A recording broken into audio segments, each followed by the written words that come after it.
Hello. Oh, this is for I mean, one argument that sort of makes yesterday's sense wedding. Oh, that.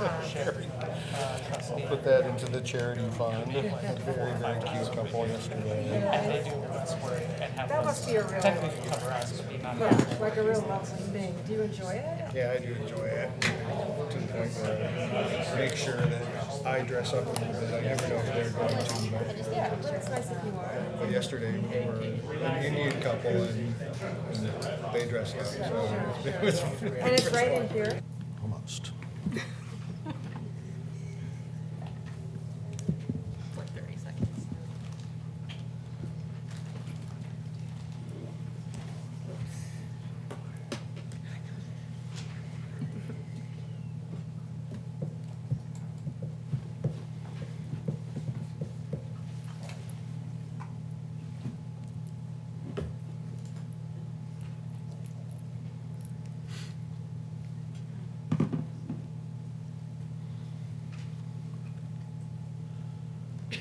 All right, I'm going to go ahead and call the meeting to order.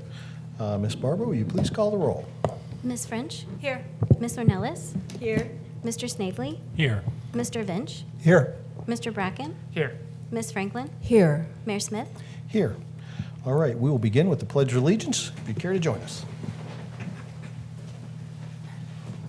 Pledge allegiance to the flag of the United States of America and to the republic for which it stands, one nation, under God, indivisible, with liberty and justice for all.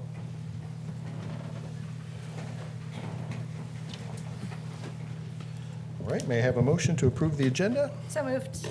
Second. Moved by Vice Mayor French, second by Councilor Franklin. All in favor, please say aye. Aye.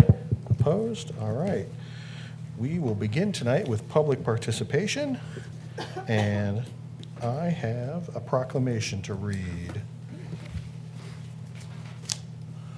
Whereas the Talawanda Oxford Pantry and Social Services, known as TOPS, originally established in 2007 as the Oxford Community Choice Pantry, has faithfully served residents of the Talawanda School District for nearly 2 decades by providing nutritious food and compassionate assistance while preserving the dignity and choice of those it serves. And whereas, through the dedication of thousands of volunteers, generous support from local businesses, faith communities, civic organizations, Miami University, and countless community partners, TOPS has grown from a community food pantry into a comprehensive social services organization addressing food insecurity, housing stability, emergency assistance, and other essential needs.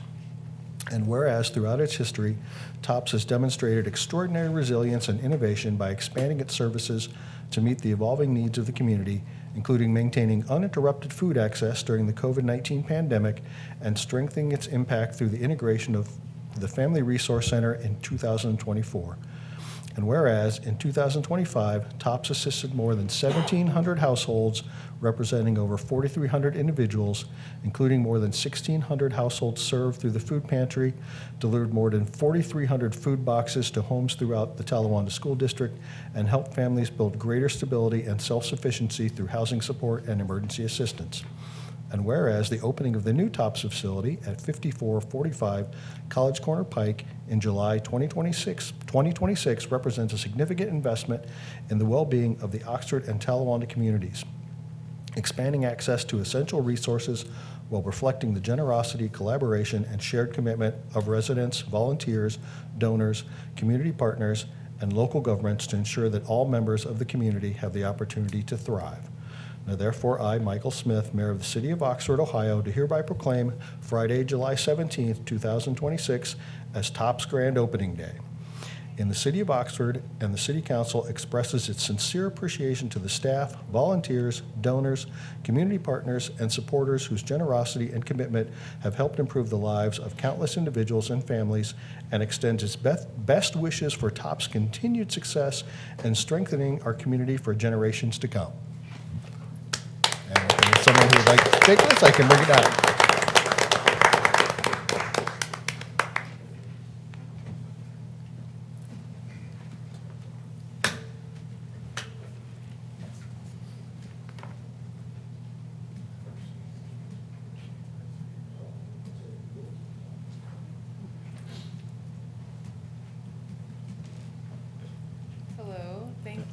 I'm Sherry Martin from TOPS. You pretty much said everything there is to say, so I appreciate that. I appreciate this proclamation. I appreciate all of your support. We do our best to remove barriers for people and promote stability, and we couldn't do that without partners from the city of Oxford. So we appreciate it, and we hope that you can all come to our grand opening Friday, July 17th, 1 to 3. Thank you. All right. Thank you. Thank you.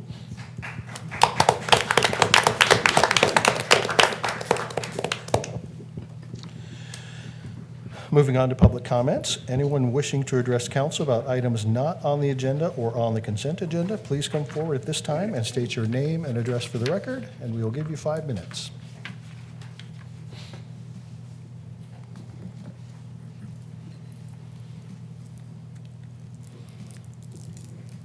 Hi, Linda Musmesi Kimball, Melinda Drive here in Oxford.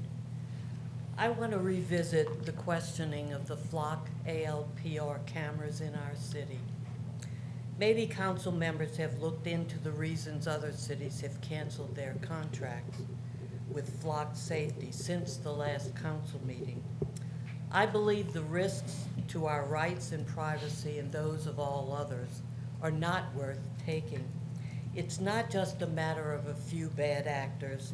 The problem is within the infrastructure of Flock's cloud-connected system itself. And I urge you to cancel the city's contract with Flock Safety. And I want to tell you why everyone should care about this. Mass surveillance doesn't just affect people suspected of wrongdoing. It affects everyone all the time.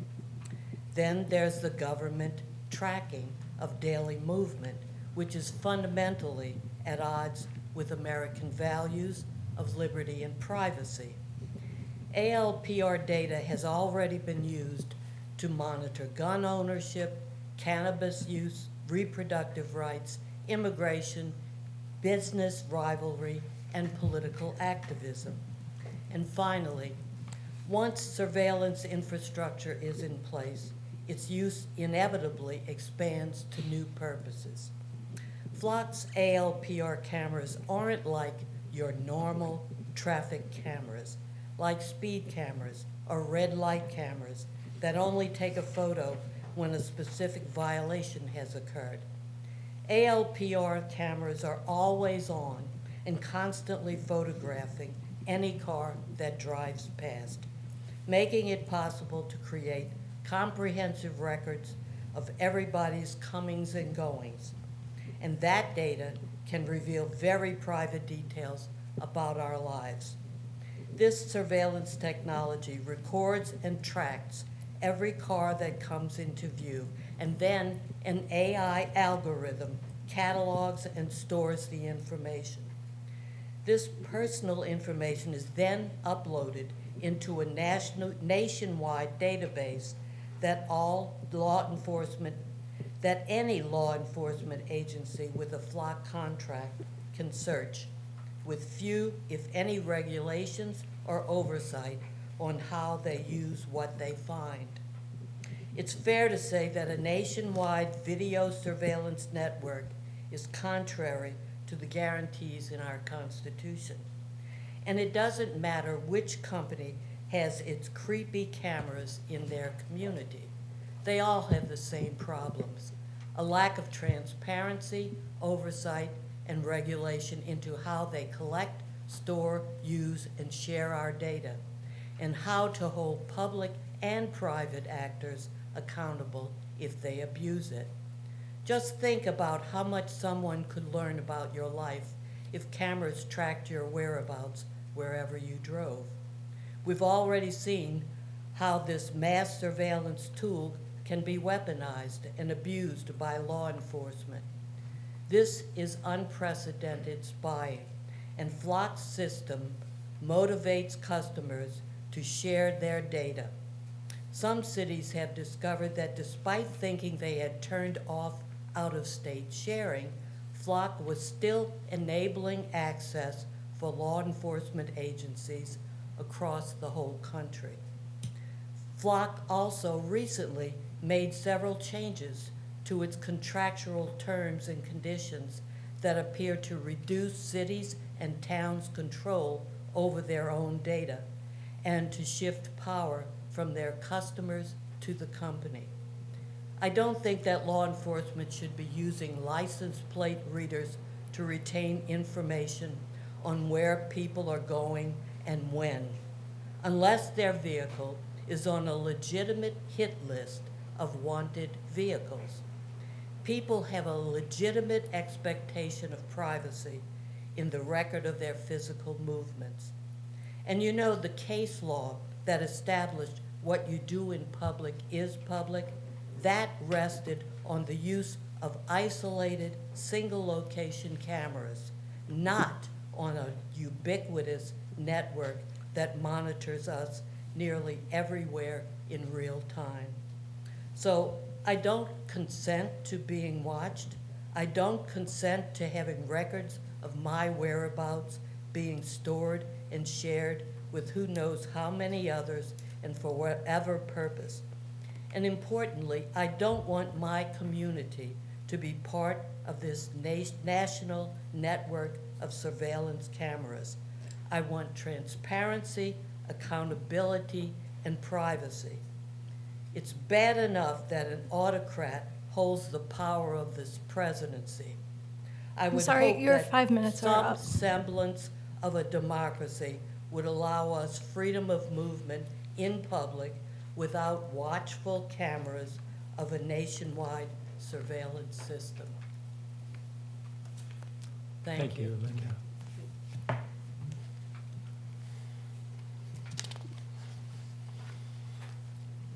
Is there anyone else wishing to address council about items not on the agenda?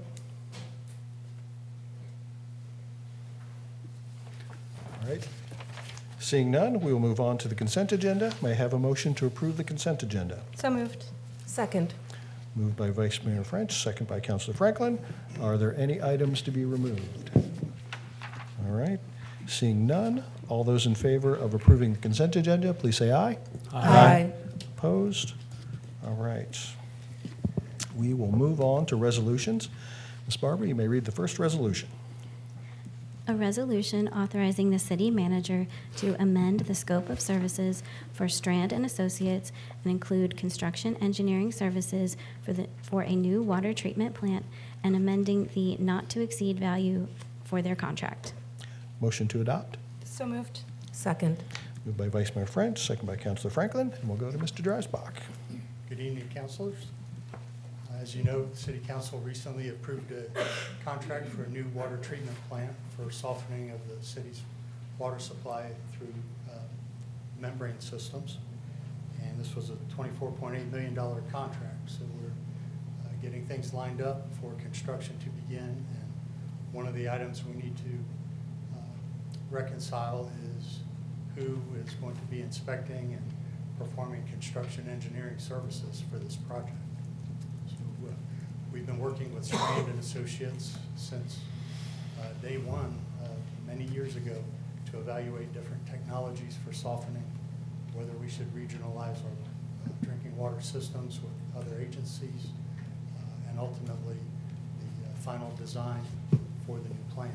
So we would like to continue our engagement with Strand at a level of $1 million, which, to be frank with you, they initially asked for 1.8, and our budget is not that generous, and we're being very cautious with how we proceed with our commitments to outside contractors. So the city manager has approved $1 million, and we are working internally to do routine daily functions of inspection, documenting the site daily, things that we can do in-house with our expertise that we don't need Strand's professional engineers to travel to Oxford to perform.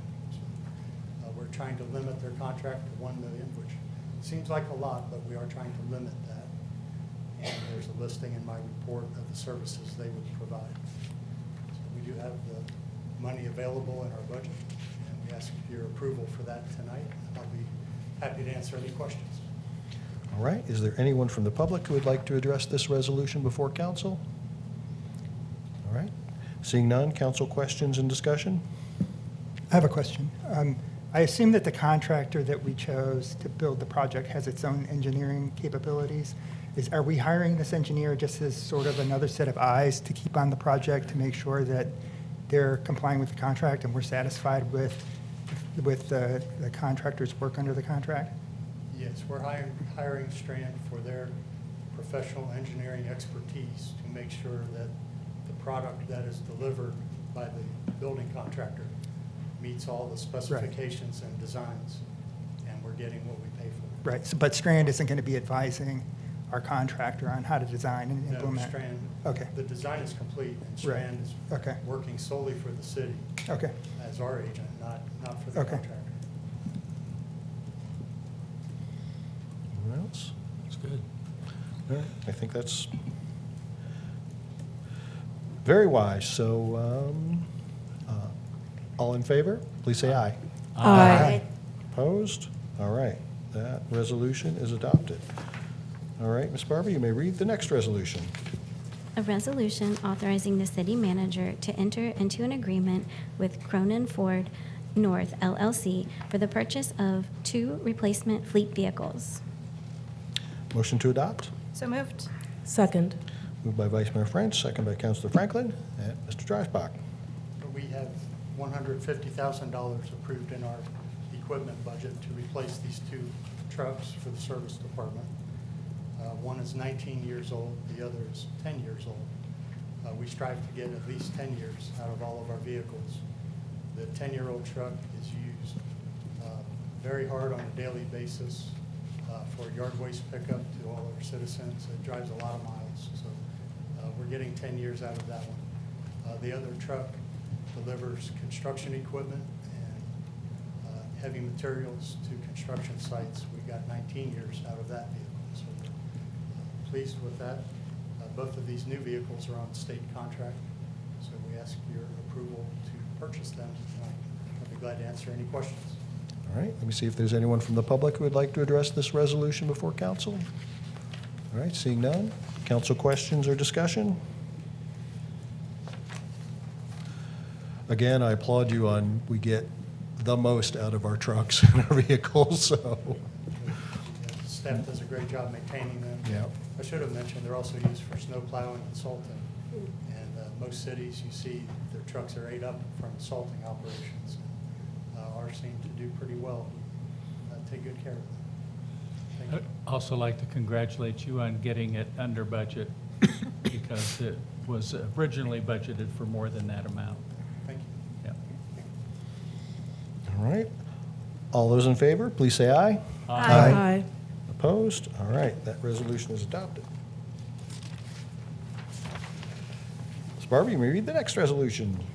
A resolution to declare the necessity and intent to acquire certain parcels of real estate owned by Ledger LLC with interest by others for the BUT Oxford Amtrak Station project. Motion to adopt? So moved. Second. Moved by Vice Mayor French, second by Councilor Snavely. Back to Mr. Dreisbach. The city is working to acquire the right-of-way needed for our Amtrak rail passenger platform project. Our design is very close to 90%, so we plan to be sending that to ODOT in the next week or two, hopefully, get their comments back, and then have a finished design that we can finally put out for bid. One of the things we have to accomplish is to certify that we have the land necessary for the project. So this is the first step of dealing with one property owner where we have not yet reached an agreement. We're still hopeful to reach an agreement, but we have to move forward at this time to at least get appropriation proceedings moving so that we can hopefully negotiate a contract or go through the court process to come to an agreement. So we have offered fair market value for the property and have not reached an agreement with this owner.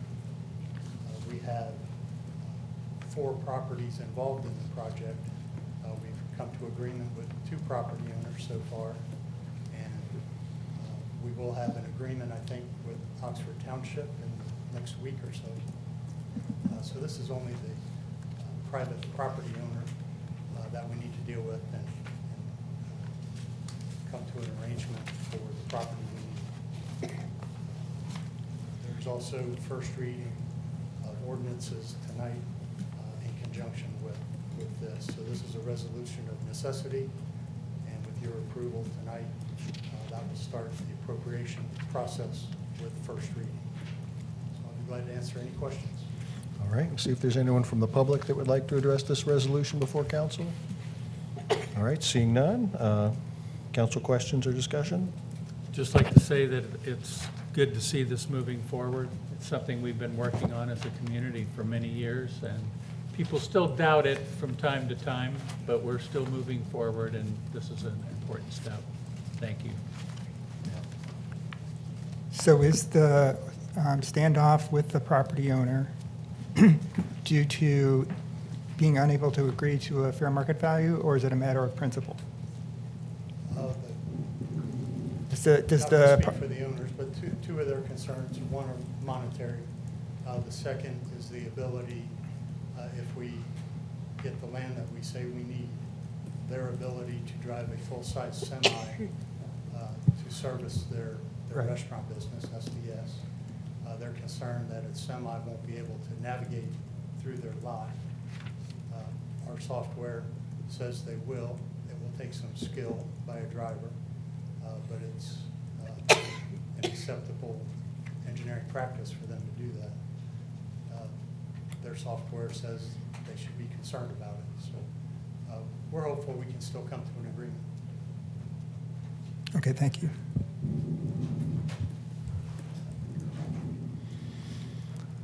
All right, there's nothing else. All in favor, please say aye. Aye. Opposed? All right. That resolution is adopted.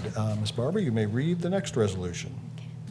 A resolution authorizing the donation of $50,000 from the Opioid Settlement Fund to the Sheltering Oxford nonprofit organization to support an emergency cold weather shelter and related opioid abatement services as described in Exhibit A.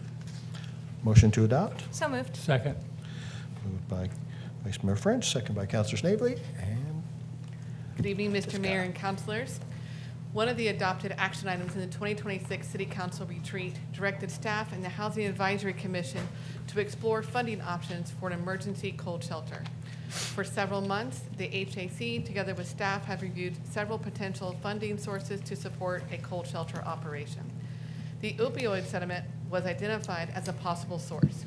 After we carefully examined the One Ohio Memorandum of Understanding, the statewide legal framework that allocates the National Opioid Settlement Funds, we determined that the use of funds toward an emergency shelter paired with their supportive services is a viable use of funds. HAC reviewed the proposal from Sheltering Oxford, which is a new nonprofit formed from the Winter House Committee last year, and voted in June 2026 to recommend to council to donate $50,000 for the operation of the winter shelter for both 2026-27, so it's not in our budget for this year, and also for 27-28. This resolution only deals with the winter house operations from November 15th, 2026 to March 15th, I have a typo here, 2027. And then if you approve this, we can work through the budgeting process for the $50,000 for next year's winter shelter. I should make note that the Sheltering Oxford group did ask for $106,000, but the HAC and staff believe that this is a more viable long-term solution. And when I say long-term, it'll about 10 years is what we think we can cover. Happy to answer any questions. all right. Is there anyone from the public that would like to address this resolution before council? All right, seeing none, council questions and discussion? Happy to support it. Yeah, this is a good thing. I have a question. What will be the balance in the opioid settlement fund after we pay this money? We get about $30,000 a year in each year for the opioid fund, and then we'll be taking from the balance that's been built over the past couple of years. So we'll be taking $20,000 from that balance each year. I don't want to misspeak, but I know we have about $100,000 in there, maybe more. How much? We have $144,000 in there, so we'll be taking $20,000 to match the $30,000 that comes in each year. Okay, thank you. All right. It's a good use of the funds, I think, and very appropriate. Yeah, I think so too. All in favor, please say aye. Aye. Opposed? All right, that resolution is adopted. Ms. Barber, you may read the last resolution. A resolution adopting the City of Oxford's 2026 Americans with Disabilities Act Transition Plan as described in Exhibit A. Motion to adopt. So moved. Second. Moved by Vice Mayor French, second by Councilor Ornelas, and we're back to Ms. Green. Hello again. The American with Disabilities Act requires that municipalities with over 50 employees have a transition plan for improvements for their facilities, their operations, and accessibility for the public. Our last plan was done in 2021, led to finalizing our citywide curb cut program and improving the accessibility of our playground equipment. We aim to conduct our assessment about every 3 years and update our transition plan. The Civil Rights Commission worked with a Miami University class to assess our city facilities, programs, and services and make recommendations for improvement. At our March 2026 CRC meeting, the commission reviewed the report provided by the students, and at their June 2026 meeting, they voted to recommend the updated ADA transition plan. That plan for the next couple of years includes becoming WCAG 2 compliant for our website, which we've already done, to begin a master plan for the Tri-Community Center with the intent for major renovation, also in progress, to evaluate the future use and examine major renovations for the courthouse, I think that's also in process, and to examine the sidewalks necessary for repair and replacement.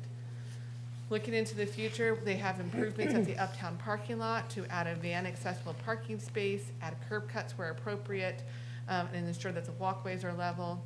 To continue to look on the sidewalk improvements in line with the 2026 Bike and Pedestrian Improvement Plan that's going to be coming your way. And then in 2028, looking at the accessible entrance of the parking garage, looking at van parking spaces and signage, and then the Woodside Cemetery, adding ADA-specific parking and repaving those pathways. So this is a recommendation. We're always looking to improve, and then it's a continual process. Happy to answer any questions you may have. All right, let me see if there's anyone from the public that would like to address this resolution before council. All right, not seeing anybody. Council questions and discussion? Good plan. Are there any financial commitments associated with approving this plan? There are not. Good question. It is just a recommendation to examine these when making budgetary decisions. And so if we make a decision to fully comply with the ADA, each separate, well, I guess it depends on the cost of the fix that's needed, will have to come before council, right? Yes. Okay. Thank you. Thank you. All right, always good to have a plan. All right, all in favor, please say aye. Aye. Opposed? All right, that is adopted. We will move on to ordinances. Ms. Barbie, you may read the first reading. An ordinance providing for the submission of the electorate of amendments to the Charter of the City of Oxford, Ohio, and to place the same on the ballot at the general election November 3rd, 2026. All right, we will go to Mr. Elliott. Thank you. I've got a brief PowerPoint that I want to run through with you, talk about the recommendations from the Charter Review Commission. So our charter is our basic legal document that defines the organization's powers, functions, and essential procedures. It's comparable to the U.S. Constitution. Our charter was adopted by the voters in 1960. It adopted the council manager form of government. Our charter has 11 articles. And so let me go to the Charter Review Commission. Our current charter requires that City Council shall appoint a commission every 10 years to review the existing charter and make recommendations for revision. Our last Charter Review Commission was in 2016, so we have this one in 2026.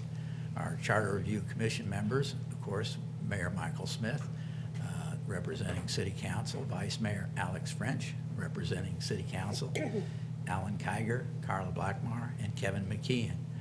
They met 3 times, and we're making our report to City Council tonight. So I want to thank those members for their work on this Charter Review Commission. We had a lot of good discussion on the recommendations.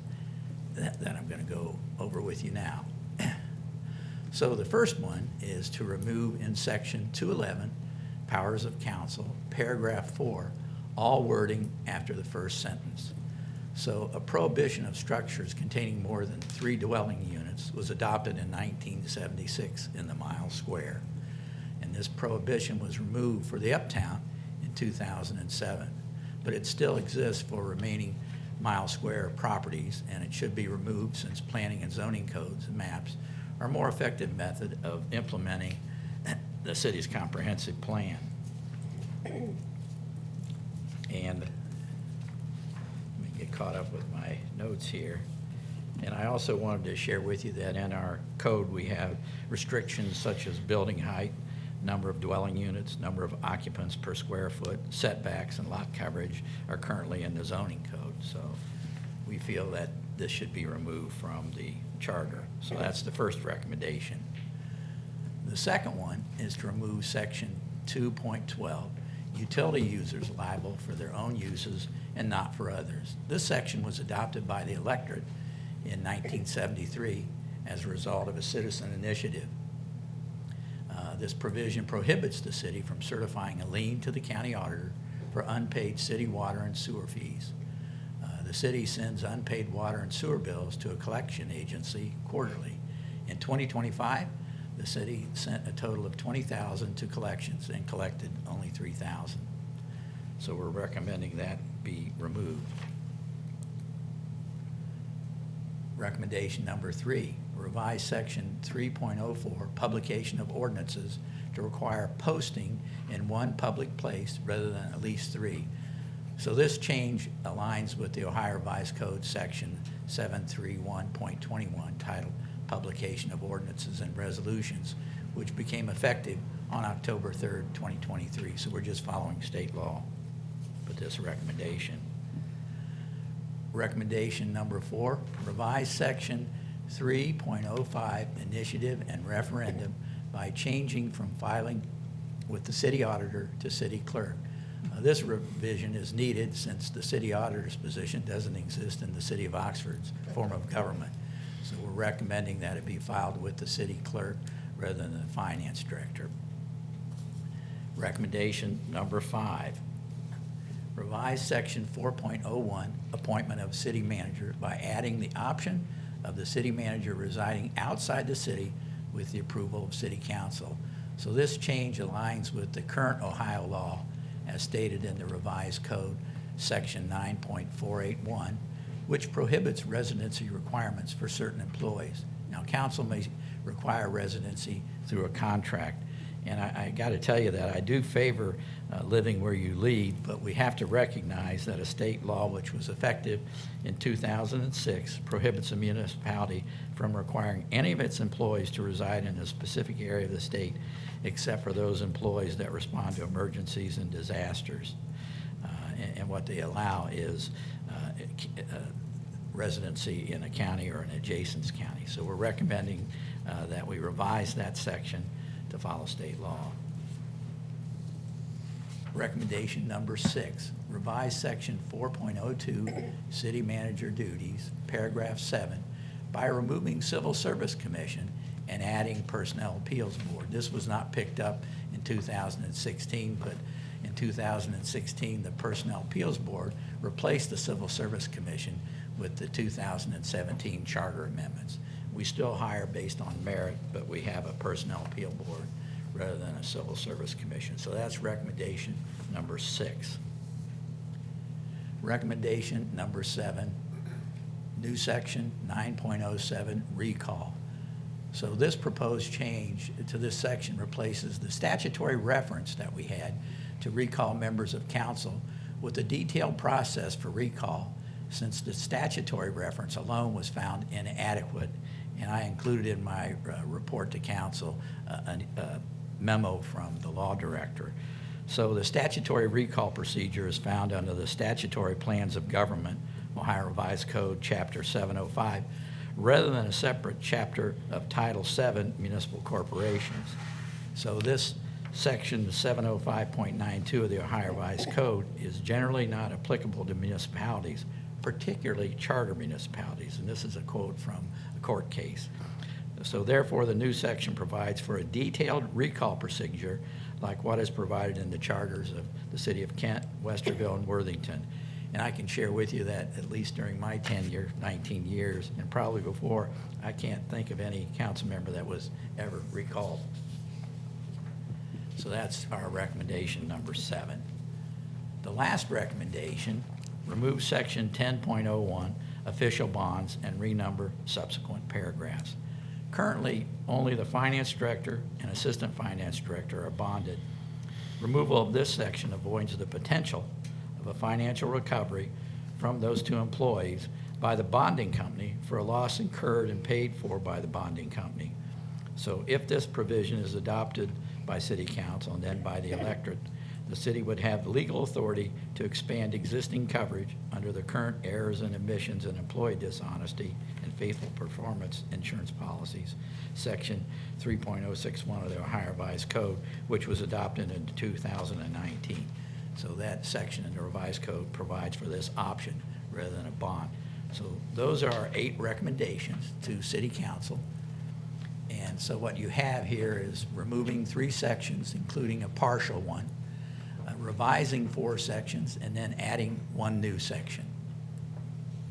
If the ordinance is adopted at our next council meeting, the city would forward this ordinance to the Board of Elections before the August 5th deadline, and we would expect then that it would appear on the November 3rd, 2026 ballot. We'll know the issue number then, and by that time then I would be going around to the different service organizations and discussing this so that everybody understands it, going to other organizations that might want to hear about it too. And we're presenting them as one amendment. We did that in 2016, where we had a lot more recommendations than just 8.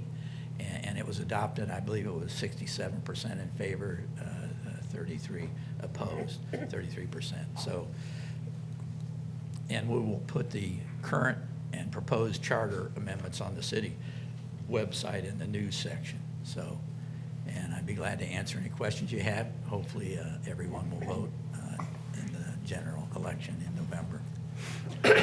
All right, let me see if there's anyone from the public that would like to address this ordinance.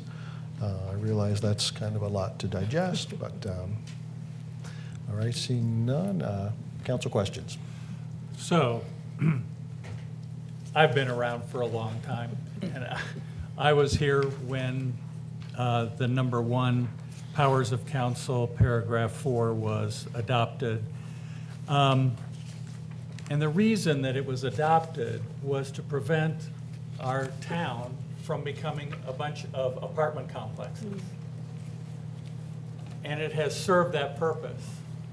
And you may recall recently, somebody proposed a big apartment complex right next to where the garden center is. And one of their problems was that they violated the charter and that particular amendment. So I think this is a highly controversial issue, and if it is bundled together with the rest, I and a lot of other people in town will vote against it.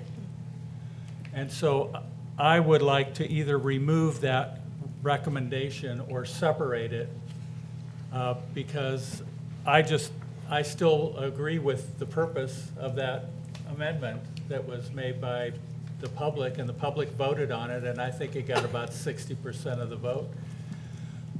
It did not get the vote of some of the landlords who would just as soon tear down all of the nice little houses that we have in our mile square and build apartment complexes.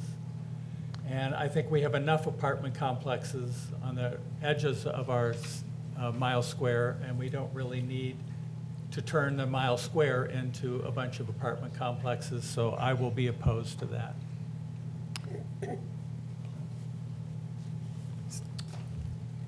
I had a question about revision number 3. Well, Before you go can on, can we stay on this topic for just a second? Because I have a question No, about I'm it, so I okay. might as well just handle it all together.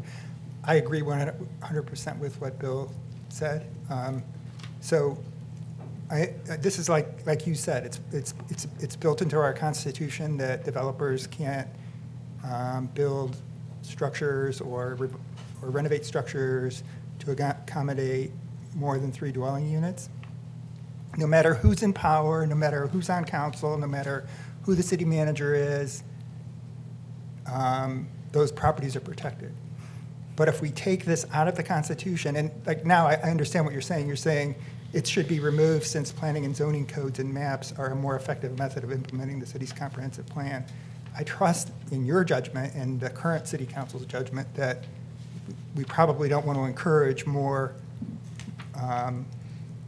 multi-housing development uptown. We want to try to preserve as much single-family dwellings as we can. But what happens when there's a new council and a new city manager with different priorities and objectives? I don't know. I just, as a newcomer, I think that one of the Oxford city government's biggest mistakes was turning over almost completely the Mile Square to developers, to renovate single-family homes and to turn them into rentals for college students, which has led in part to our housing predicament.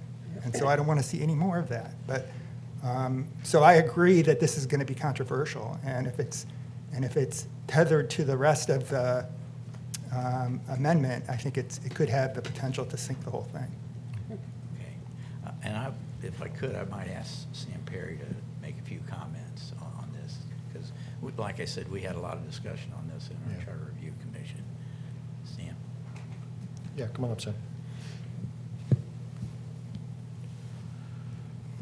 I appreciate the sensitivity to what this could do, and I think separating it is a good thought because there are some nuances involved, and I appreciate that, especially the history that you have, Councilor Snavely, with the community. And I think there's a lot of potential tools that the city could use going forward.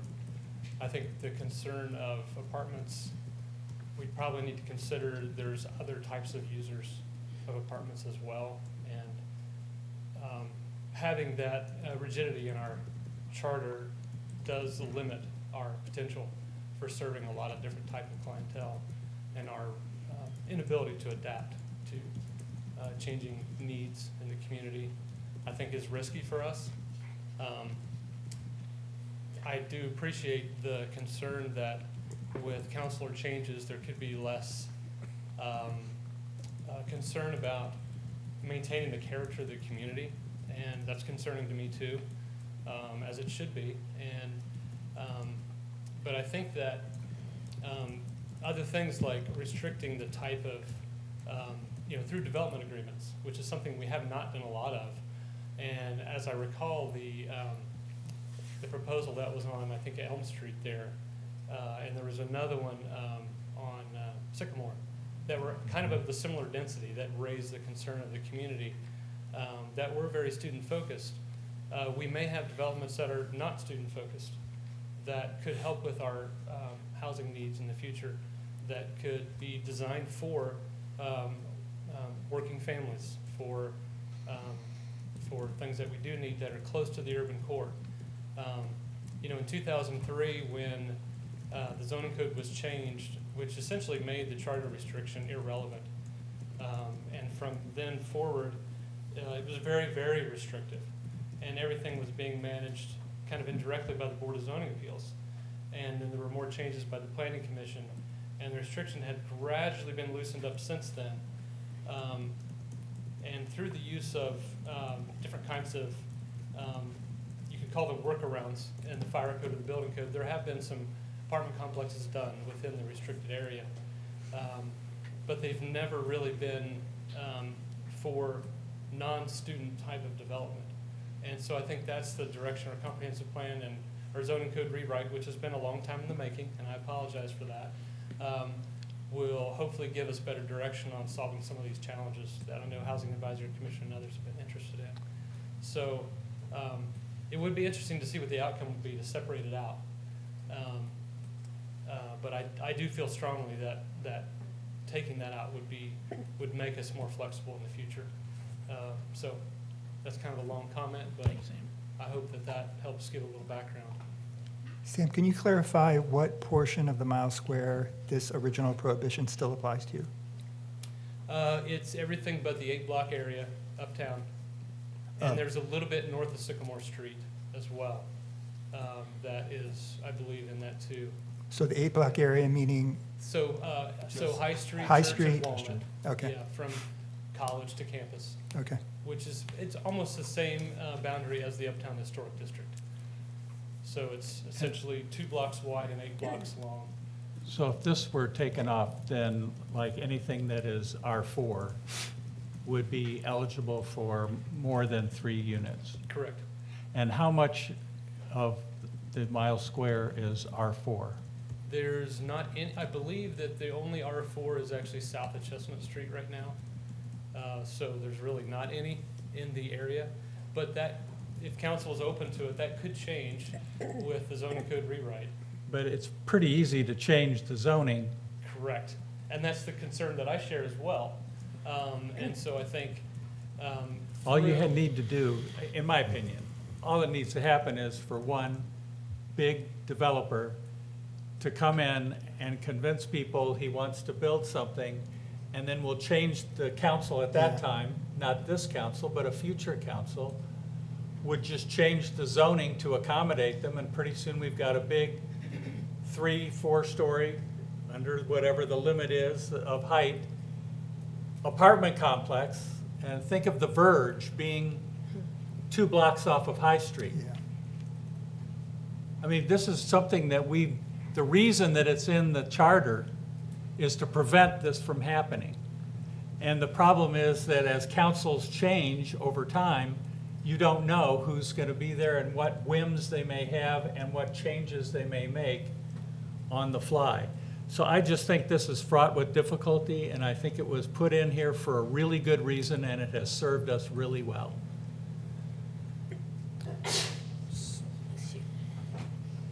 So I like it because we are in the midst of a national and local housing crisis, and I want us to have that flexibility to try to address it where it makes sense. And so I prefer to make those decisions on the zoning level, because that, to me, above all else, is the most important thing. So I guess the question would be, if we leave it in there and it fails because of it, can we just separate it out then? Would you have? Well, No, it's too late then. right. Well, that's what I'm asking, the process. Does it have to repeat from the beginning? Does it Yeah. go back with amendments? Yes, we'd have to start over from the beginning. So where are we exactly in terms of the process of the zoning that relates to this particular issue? We have done a draft new zoning map. We haven't written all the code language. We just recently contracted with another entity to help us get this done this year, Compass Point Planning. We have been doing this in-house for the past 1.5 years, and it just hasn't been going at the rate that we wanted to, so we've gotten some outside help now. But we're planning to bring it back to council hopefully by November, after it's gone through an open house and work sessions with Planning Commission. So yeah, it's the map that we're working on does show some more flexibility, but there would still be council involvement in the major developments in the approval process, which we have been talking with the Planning Commission about. I think what this does is it just asks for those landowners who own maybe 3 or 4 houses to build big structures. That does not address Jason's issue of the need for housing. And the need for housing can be accomplished outside of the mile square. We have a lot of property outside of the mile square. You start putting it in, and we've already said you can do it on High Street for 8 blocks and that whole area. So we've got the opportunity to have it uptown.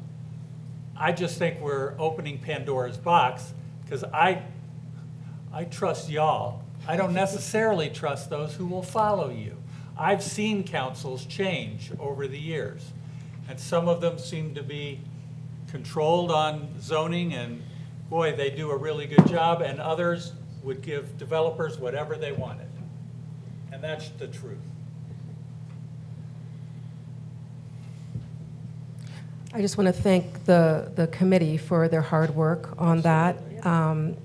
And I guess my question is, if we separate it out, there would need to be a motion to separate it out tonight, and then it would appear as a separate item on the ballot, yes? Yeah, if that motion passed, what I would plan to do is bring in another ordinance, revise this one and bring in a second one that has that one as a separate issue, if that motion passes, to separate it out. I mean, I guess it depends on what the motion is, if you want to not do it, or if you want to do it as a separate issue. My preference would be to not do it, but I would move that we separate out number 1 from the rest of them and have votes here in council on each of those. So we'll decide whether council supports putting that on the ballot. And if it does, then it would be a separate issue. And then I'm happy because the public can make their decision. Do I have a That was the second motion. on Bill's motion? A second? All right, second from Roxanne. All right, so the vote would be to take the first recommendation and separate it from the others when we send this to the Board of Elections to be on the ballot. And second reading then And would be the second two reading different- will be 2 different Yeah. issues. So, all in favor, please say aye. Oh, I can hold on. Are we going to go through each one of these and then decide whether we want them all bundled Bundled or- together? Yeah, because I would like to see, for example, the change to the city manager residing in the city as a separate item as well. Okay, let's do, This motion. Why don't we do let's do them this one at a motion. time? Yeah, let's do this motion, and then we'll go through them one at a time. Because some of them are Yeah. so obvious that you have to Yes, do Yeah. changing yes. language, but Yeah, I would rather just vote on my motion, and then you can Then make we'll go another through it. one if you wish. Okay. So the vote on Bill's motion, all in favor, please say aye. Aye. Opposed? Opposed. Mr. Bracken is opposed. All right, so that motion carries to separate the first recommendation from the others. Let me find my list of recommendations.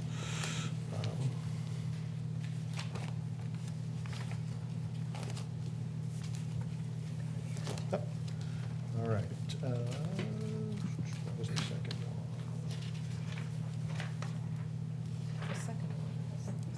You were asking about number 5? yes.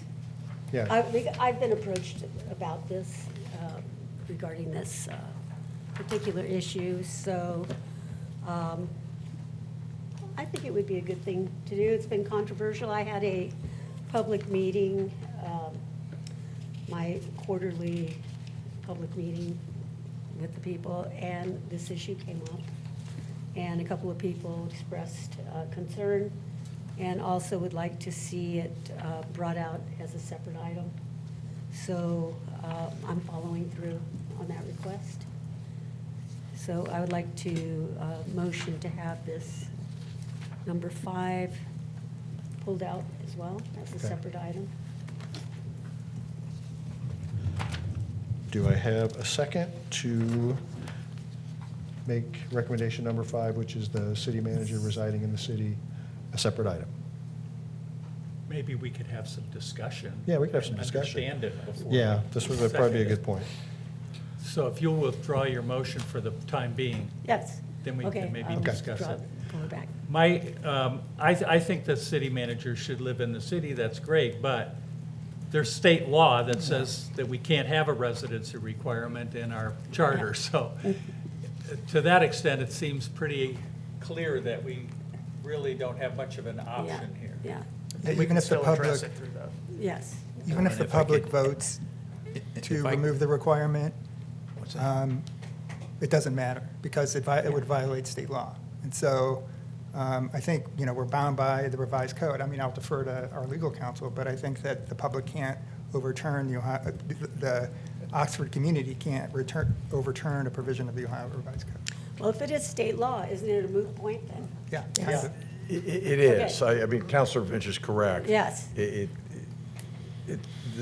But is your Constitution, the plain language of the Constitution is where the citizens go to understand. So it's kind of antithetical to have something in your Constitution that isn't accurate.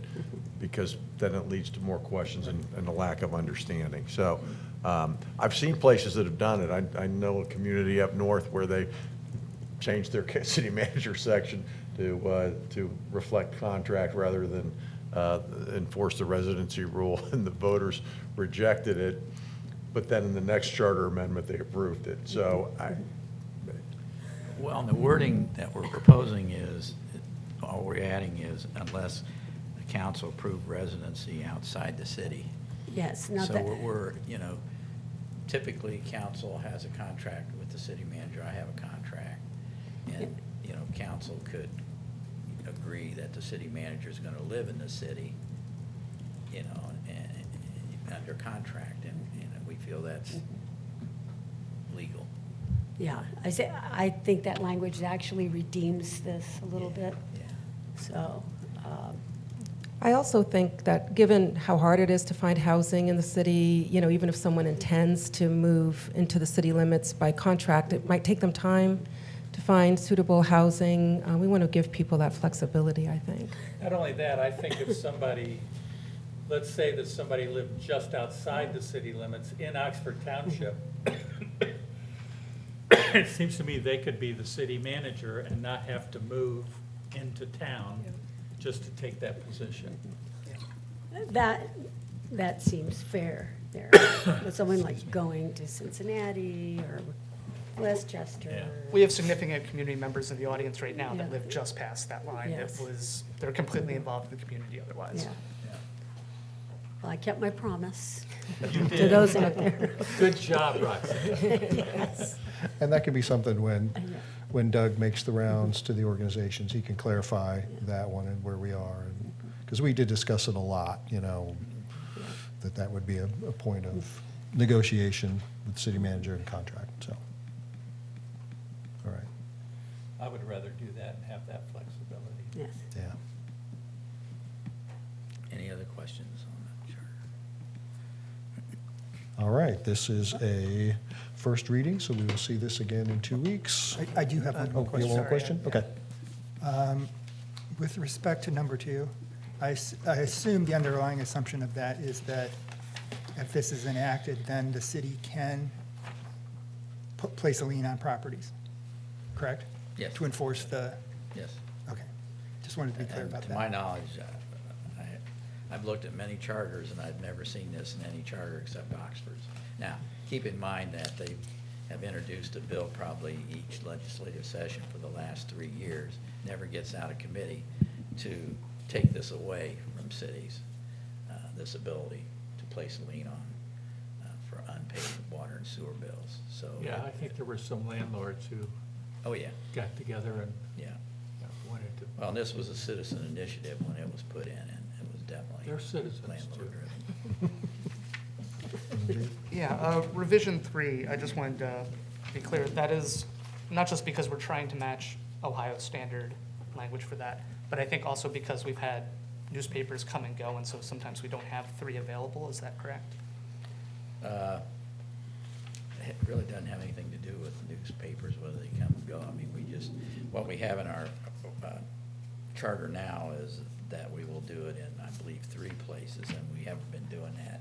So we just figured, if someone calls, we'll email them a copy of the ordinance. They don't have to come to City Hall to look at it.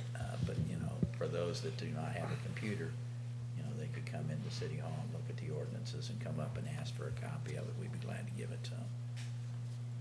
Is it burdensome? I'd say it's burdensome, yeah. What other public buildings would we put it in? I mean, this building itself. Does it only refer to public buildings? The language is pretty general, so I assumed it was referring to media and other.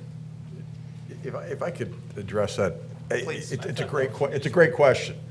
And, historically, it was newspapers. The downside of that, it was very expensive, but that's what people read.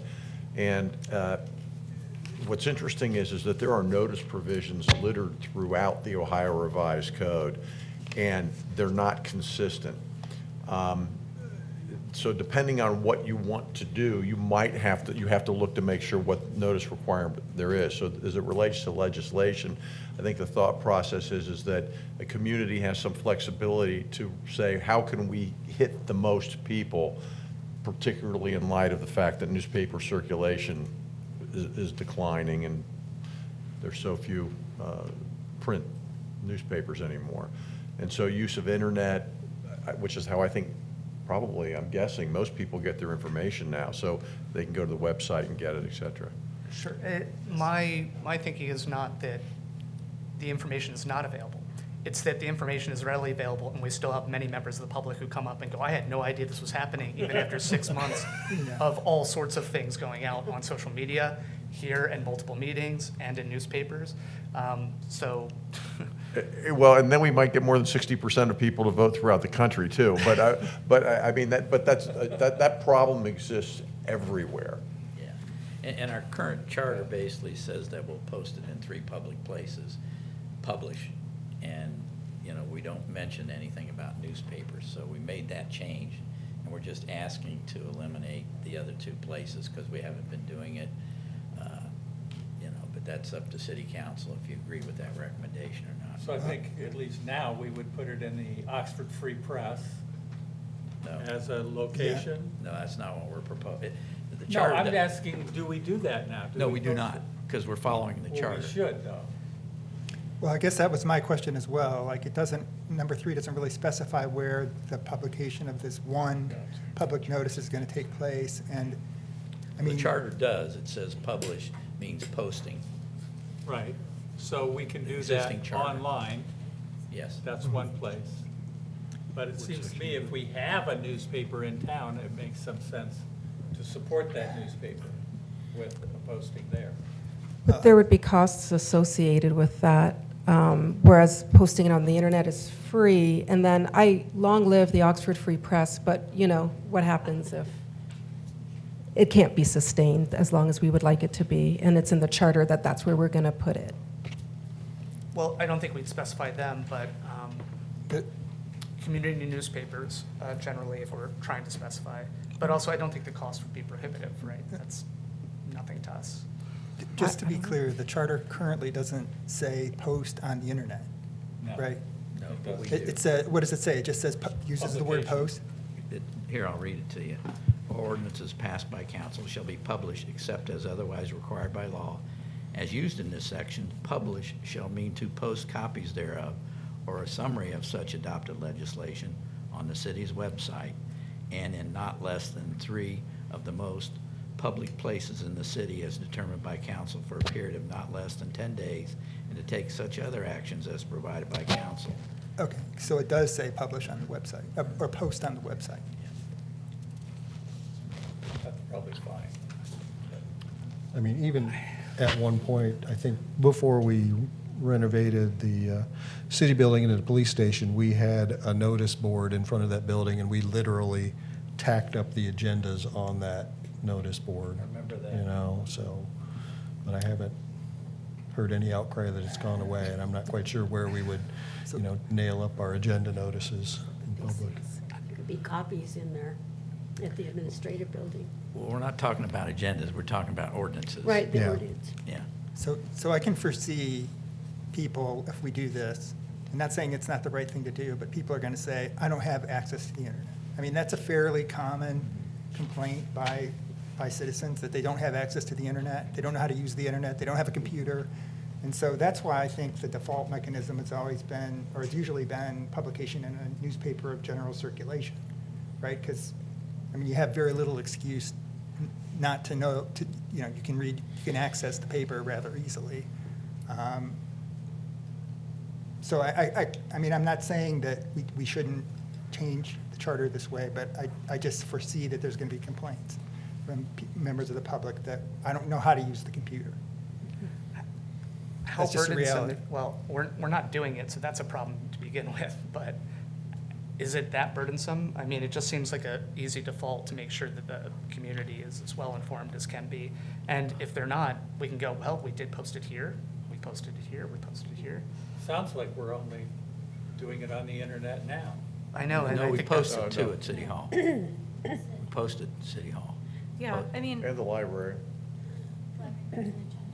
So why is that burdensome? If that's where we're posting it, and none of those cost anything. Right, right. But if you publish, I mean. yeah, it costs nothing except Heather's time. You know, I'm not sure what Oxford Press would charge us, but if, It does. Perchance they're If out. it's not in a newspaper, if it's just ordinances, it doesn't have to be in a newspaper, but I think posting it at the city building and posting it at the library, I think that's lovely. I think it's more productive to put it in newspaper than to place it in a physical spot. Well, I would too, that's why I brought it up. Yeah. But could we put it in the newspaper even if it's not in the charter? Like, just because it's not listed in the charter doesn't mean we are verboten from publishing it in the Oxford Free Press, right? No, but I'd rather, like, I feel like it's such a small thing to do Be transparent. to be transparent, both symbolically and literally for those people who don't have normal access. It seems like an easy thing to default to leaving it rather than getting rid of it.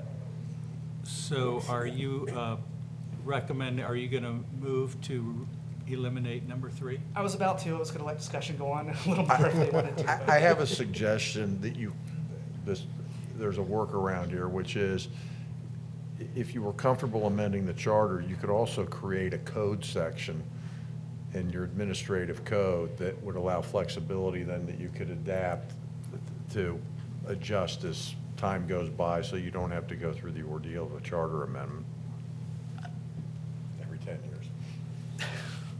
Where's the code, when you say the code section? we Well, would create one. You'd We create would one, create one in okay. the codified ordinances of the city of Oxford. But amending that here isn't a problem, right? No, it's easy. And we have so much worry about future So councils this coming would be in. the baseline, that the charter would reflect the minimum of what you would need to do, and then your administrative code then could make it more robust if that's what you chose to do. That seems like a reasonable recommendation to me. Yeah. I Is it agree. easier? Well, especially if it's going to be in November on the ballot. People are going to be wanting to read it. So at least before the election, we should have it available in multiple places, the library, city building. We could even maybe print off copies and have them available in the foyer at the admin building, so. You know, I think we've talked about when we didn't have a newspaper, how bad it was not to have one. Yeah. And this seems like a very small thing that the city could do to publish what our ordinances are. And it- At least a summary of them in the newspaper. Seems like a reasonable thing to do. So if Jason makes the motion, I would second the motion. Well, now my only question is whether we get rid of it or can we amend it to explicitly say a newspaper? Or is that problematic? It sounds problematic. Okay. That requires a whole nother rewrite. Yeah. Yep. Let's keep the wiggle room. I would move to amend this to remove revision number 3. Second. All right. All those in favor of removing revision recommendation number 3, please say aye. Aye. Opposed? Aye. Aye. 4-3. 4-3. So it's out. Okay. Sorry for any additional work I've given to the staff. No, that was a great discussion. It was a great discussion. 4-3, though, in favor of removing it, right? Yes, yes. All right. Any other items? All right.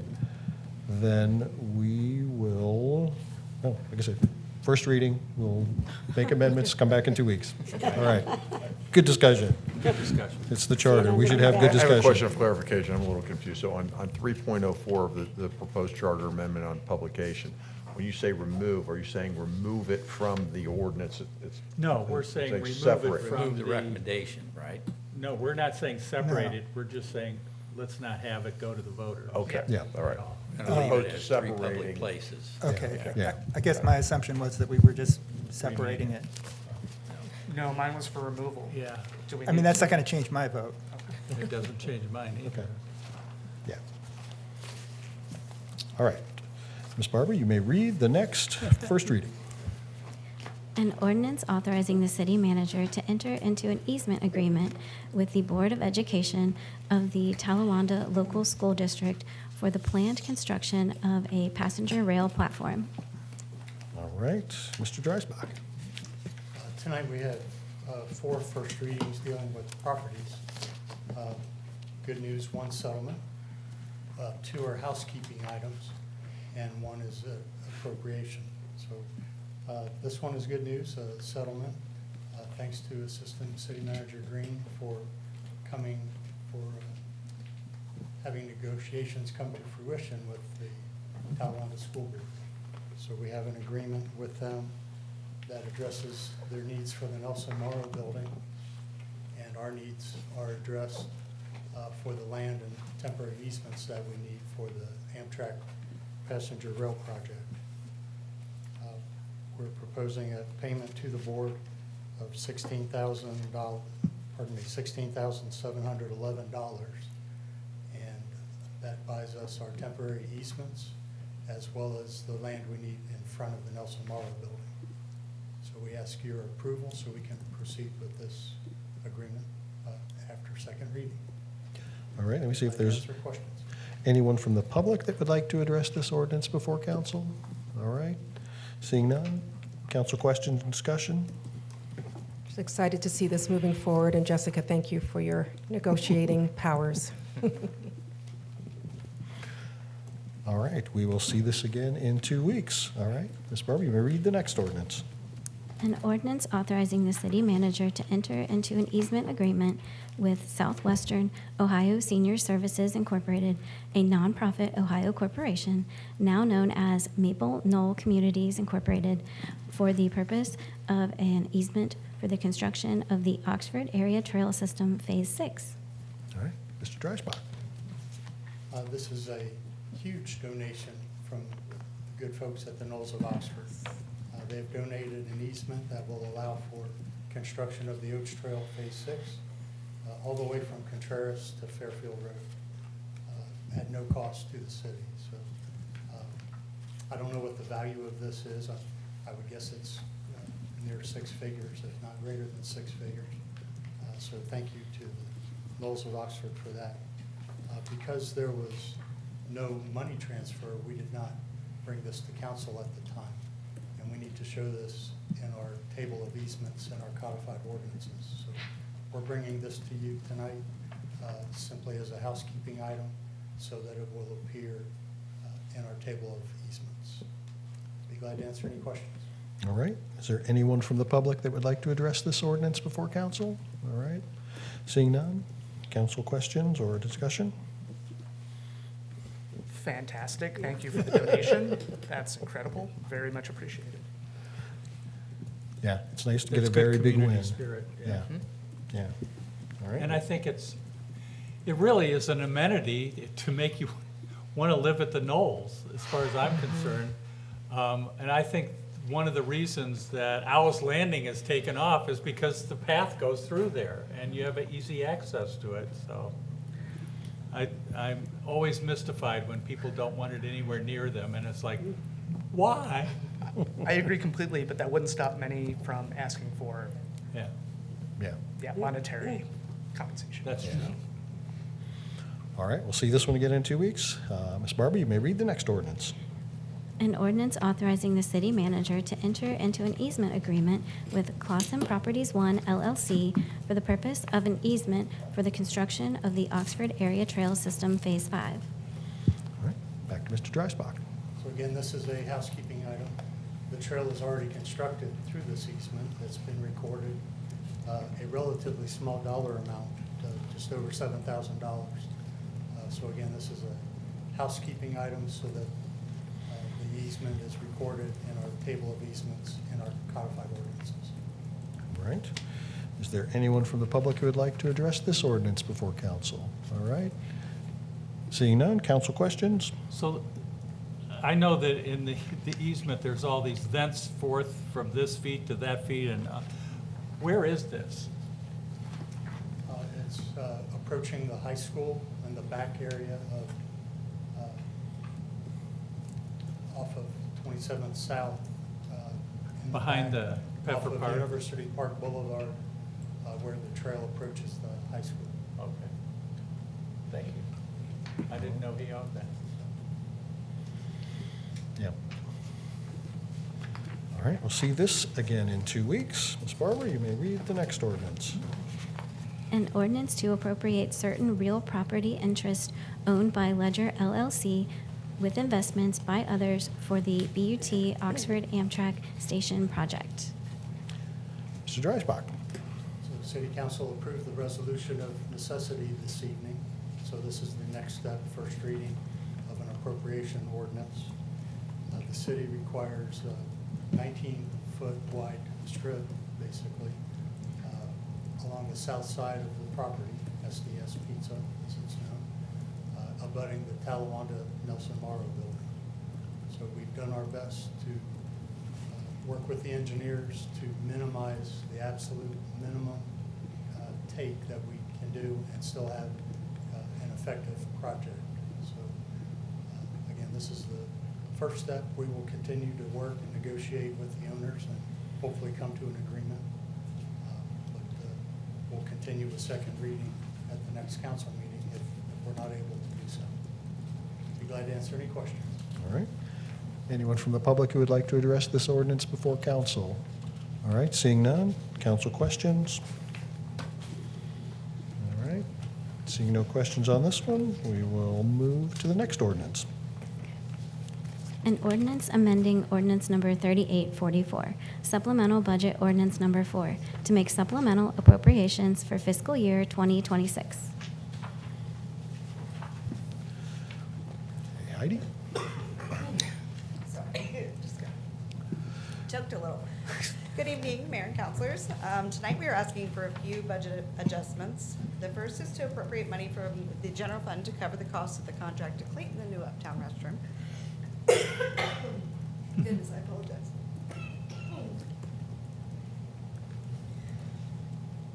The next is a cleanup item from our last supplemental request. We need to increase revenue for money we received and permit fees to balance the transfer from the Southwest Water CBC to the Water Improvement Fund.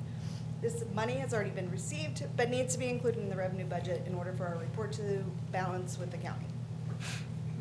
The third item is appropriation for the cleanup of the property at 521 North Beach Street. We will be sending this amount to Butler County as an assessment, but first need the appropriation to complete the work. That will also be from the general fund. And the final item is budgeted revenue and appropriation to account for a grant from the Oxford Community Foundation for lights, street pole banners, and et cetera for the uptown area, and that is from the Hood Strip. All right. Is there anyone from the public who would like to? Is there anyone from the public who would like to address this ordinance before council? All right, seeing none, council questions? I have a question. Mhm. So I saw that the windows got put in, the new restroom. Is it going to be opening soon? Sam, I'll ask Sam to address that for you. That is the question I get the most Yes. often. Real soon. We're right now about a week behind schedule, but it should be, we just did a punch list today. So, yeah, it should be mostly done next week. The next big event uptown is the Porsche Festival. It'll definitely be done before then. But yeah, it'll be open this month.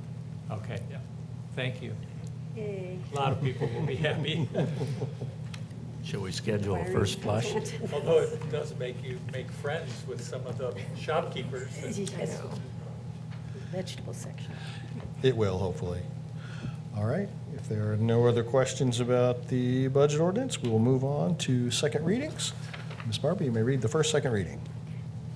An ordinance approving the final subdivision application and plat for an area referred to as Lake Forest, consisting of 4 lots situated on 97.292 acres, currently addressed as 1701, 1983, and 1986 Lake Forest Drive, Oxford, Ohio, 45056, with conditions.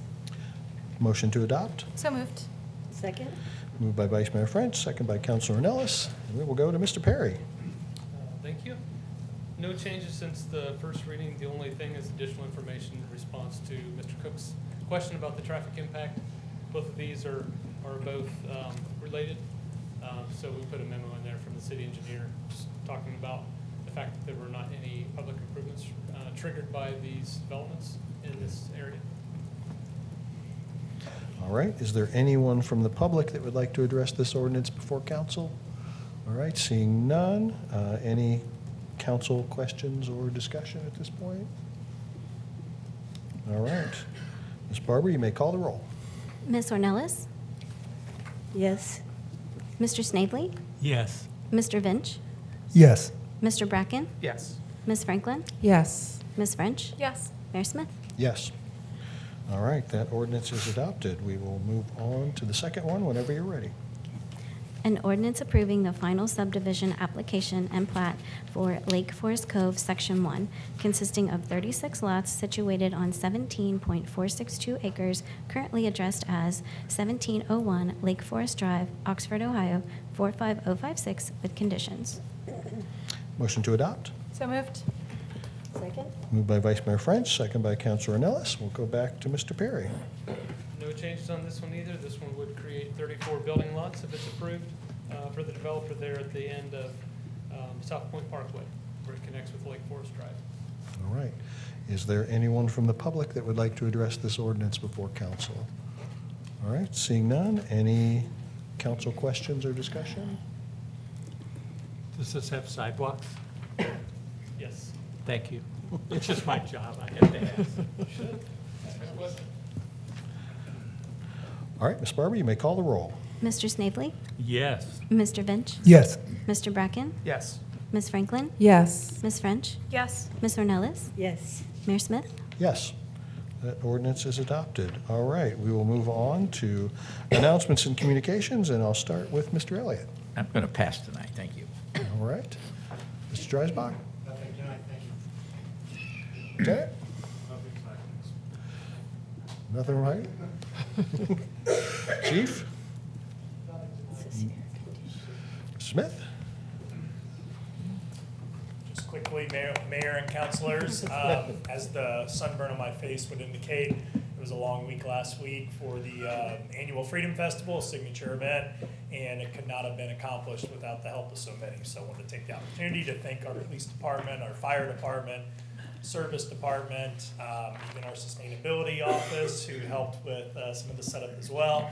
And a special thank you to Mayor Smith and Vice Mayor French for taking part in the festivities at the beginning of the festival. So great event, well attended, filled up all the parking lots at the community park, which is a good barometer that it was full.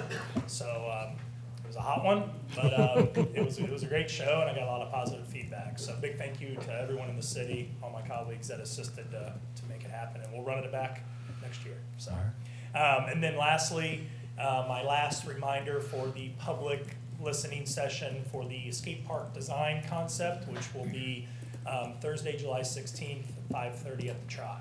So I did get a sneak peek at some of the designs they've thrown together already. They look pretty interesting, so please spread the word and come out and join us. Thank you. Fantastic. Mr. Perry? Nothing tonight, thank you. Ms. Green? Nothing, thank you. Ms. Barber? Nothing, thank you. Mr. Kennard? Well, knowing that you are a body that appreciates history, the power of language and inspiration, so I came across this quote, and in light of a couple things you did today, 89 years ago, Franklin Roosevelt in his second inaugural address said, "The test of our progress is not whether we add more to the abundance of those who have much, it's whether we provide enough for those who have too little." Yes. Thank you. Good work. Here, here. Snavely? Two things. One, congratulations to everybody in the staff who worked on the Independence Day, before Independence Day celebration. And I would like to renew my call for in the future for us to have Independence Day on Independence Day. So I understand why we didn't, and it was too late to change it. But now we've got a year to plan, and I hope that we have it on the 4th of July, and I hope we have a parade.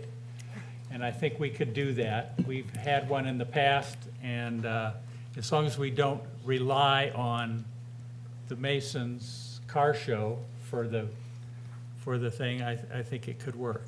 All right, that's one thing. Second thing is, I've been giving probably more thought to the issue of flock cameras than anything, and everybody has told me their opinions.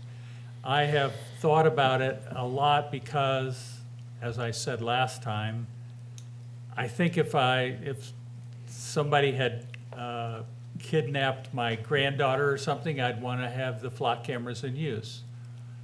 All that said, I've also been reading a lot about abuses in other communities, and I worry about not so much our police force, because I trust them. I just don't trust the other police forces that we don't know anything about in other communities, and if we share the data with them, then they get it. And there are plenty of examples of them misusing it. So I think we need to have this resolved one way or the other and have a vote on it so that the public can have their say and we can be on the record one way or the other. And so I would like to request legislation to cancel our contract with Flock. That's all I have. Wow, how to follow that up. I agree with Bill on the huge congrats and shout outs to Chad and all the Oxford city staff for the amazing Freedom Festival. I know the work that went into it. Unfortunately, because we have an extremely skittish dog who hates the 4th of July, I had to stay home and babysit the dog and couldn't enjoy the fireworks like everyone else, but I could hear it from my house because I live right behind the park. So thank you very much for all the hard work you put into that. The flock issue has been on my mind as well, and we've gotten several letters from citizens about their concerns with flock, and I think, again, my concern, I understand the value of flock to the police department. However, I do understand also the concerns from the community of the immense power that's given to governments to access this giant trove of data that uses AI to track people across the country. Now, so far, the Supreme Court hasn't said that any of this flock data is private. It's all public data. It's not covered by the Fourth Amendment. So legally, we really don't have anything to justify or to support a termination of the flock contract. But I think we have to think more than just what the law requires. We have to think about what our citizens truly want. I would be more comfortable with maybe doing an independent third-party audit of the flock system so we can determine just how our information has been shared and where it has been shared and how it has been used before I make any sort of determination about the future of flock.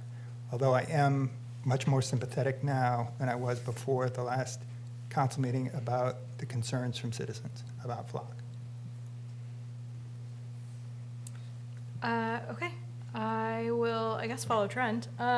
So congratulations, Chad, that was really great. And just thank you to the city staff who was involved. I know the fire department had hoses running for kids to play in, which was super fun. A shout out to all of our OPD officers who the heat was really, really unkind to. But thank you for the snap bracelets that you had at your tent because it provided a 3-year-old with plenty of 4th of July weekend entertainment. It was really cute. But just a great kickoff. Thank you for partnering with so many groups to coordinate the reading of the Declaration. That was really lovely and I think very powerful and important.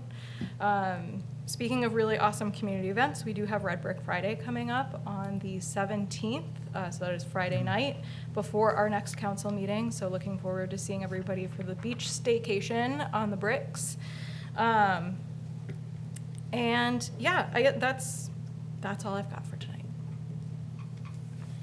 Oh yeah, it's my turn. Okay, a few things. On Monday, our Public Arts meeting, it's Monday, yes, will be here at 5:30, and Paco will be reviewing the three finalists or semifinalists for the mural that will go up on the Nelson Morrow building that will accompany people as they walk to the Amtrak platform. So we are seeking community input. Please come to the meeting, see what Paco, and 2 members of the Talawanda board as well have chosen as finalists. We're excited to continue to beautify Oxford with murals.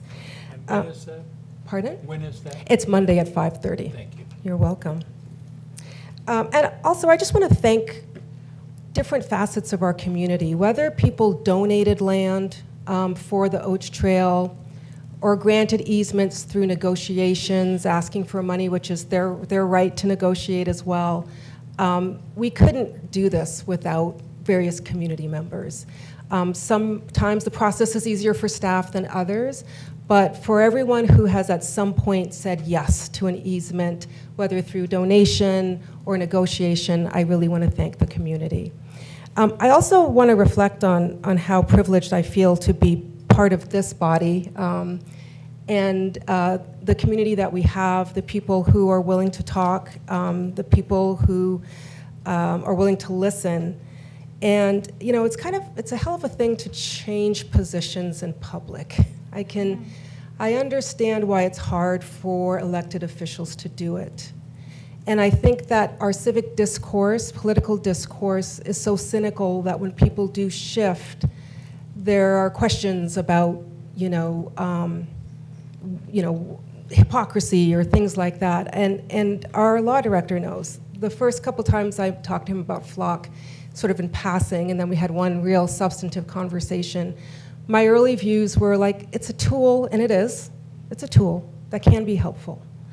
What's the big deal, And over months, this started for me in February, I've begun to shift. I had to ask myself, if council did not approve, and council did approve, and I was on the council at the time, the Flock agreement in February 2024, and the city were to bring a request for a Flock contract before me today, would I approve it today, fresh? And the answer is no. If it were up for renewal today, would I vote to renew it today? And the answer is no. But those are paths of least resistance, right? Not starting something or not continuing something. It's harder to say, let's end it, or let's bring legislation forth to see where council is. And I'm glad my vote isn't the only vote. I trust the wisdom of council. But I think more than any other thing that's come before me since I've been on council, a lot of things just feel hyper-local. And when I talk to people about Flock and have over months been encouraging them that they can trust it, I have been talking about OPD, whose leadership I trust, whose hiring practices I trust, and whose disciplinary practices I trust. And I know some of them because of my time on PCRC. But I feel like I'm talking about out of both sides of my mouth when I want to comfort others and myself by focusing on the hyperlocal, when by definition, this is technology that is national. And Chief Jones talked about integrity of officers doing the right thing. And I think I had to ask about my own integrity personally, that I've been feeling uncomfortable and I've been afraid. You kind of paved the way for me. I think I was going to say this anyway, but no one wants blowback. In a small town, it's hard to feel like you're angering people, but none of us ran for council because we're afraid of angering people. We need to just speak our minds, and we all come from different backgrounds and different perspectives. And so I think the discussion so far has been a good one. I've just been asking myself, we're building a world brick by brick, and what kind of world are we building? I think it's okay to say technology has outpaced our ability to understand it, to regulate it. It might not mean never, but right now, it feels bigger than me. And my ability to feel comfortable with it right now. I hadn't planned on addressing Flock right now, but I think it's necessary given everything else that's been said. So I think I was one of the first people to bring Flock concerns to council and staff, I think well before the public outcry. These concerns have been on my mind. It's not new. That being said, I do think that the benefits likely outweigh the risks. And if we had one major incident, that would be all it took to let us know that we really need this as a resource. However, That doesn't mean it can't get misused, and that I don't worry about that, I certainly do. But ways to address that, I think, if possible, is query by query permission and third-party audits. That would make me feel a lot better. And if we made them routine, every 6 months, every year, whatever, I would feel a lot better about it. So I hope that's something that we can introduce. Thank you both. And thank you, Amber, for saying that. Thank you, Bill, for introducing the possibility of legislation coming forward, because it is also one of the top questions that I get asked a lot about. It came up in my public meeting as well recently. So, and I also want to thank Linda, our constituent, who came forward today to speak out. Thank you very much for your eloquence in addressing this issue. I, too, if it were to come before me as a vote, would vote no.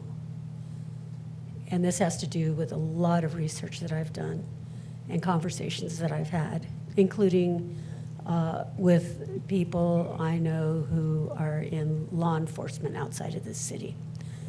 So it is something for us to consider, so I appreciate having that legislation brought forth. And other than that, thank you all for contributing to the festival that took place, and thank you all for coming, who came to sit in on this meeting today. Thank you for coming and speaking out if you did. That's all. All right. Again, I too will thank police, fire, service, Parks and Rec. It was a lot of fun. And I will say, though, by doing our fireworks on Thursday, we did not get rained out. True. So That part's true. I too want to thank Linda for coming tonight. You make a very compelling argument. I appreciate your email also with that. We will, again, we're going to talk about it some more. I brought one thing tonight. The city manager and I had a great time in Luxembourg with our, not only with the city council and mayors of Differding, but we met our other 6 mayors from their other 6 sister cities, and they sent us back with 2 of these.